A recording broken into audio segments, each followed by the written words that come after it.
irony here, because we as a society are so dependent on industrial scale energy development. In the last 150 years, we've learned a lot about how to do it safely. We're making a bad choice exempting oil and gas from environmental protections. It's a bad choice to lease land in the North Fork for oil and gas development.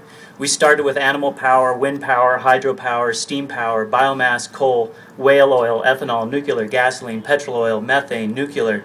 We've learned a lot of dirty, costly lessons from each of these energy sources, and that's why we have developed a set of regulations to protect us. The Clean Water Act and the Clean Air Act are self-explanatory, while the Comprehensive Environmental Response Compensation and Liability Act regulates the cleanup of toxic waste and hazardous industrial practices.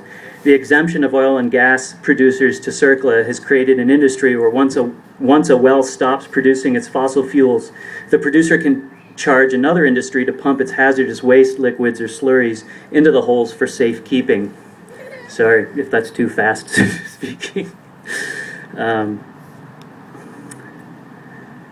These wells are at high pressures to push as much into them as possible. It saves the expense of handling toxic waste properly, but creates a time bomb like the radioactive well at Rolleston.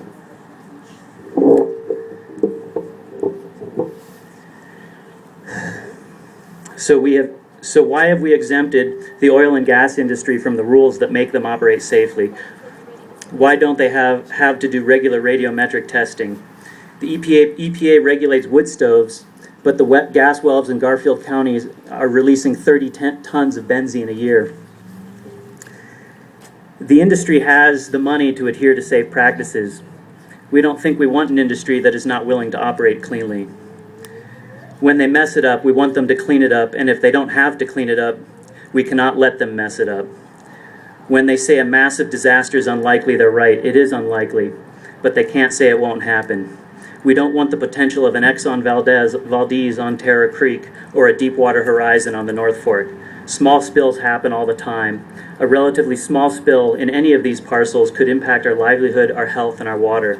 It's time to adopt widespread and distributed renewable energy sources at all levels of our society.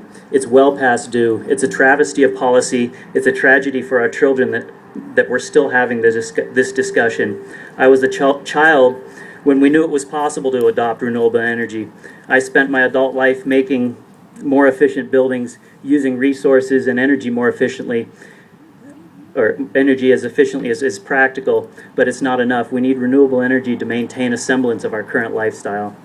We're involved in a fight against a dirty industry that should have been retired by now. It should be a small blurb in a history book about how bad an idea it is to destroy everything around you for a little unsustainable fuel, like the whaling industry, like the Rolleston gas blast. It's a bad idea, and we have safe, viable, clean solutions. I'm going to try to make it a little shorter. I wrote a lot. Sorry. You want to hear it all? All right. Whoops.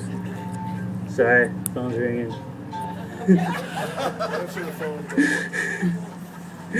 Let's see.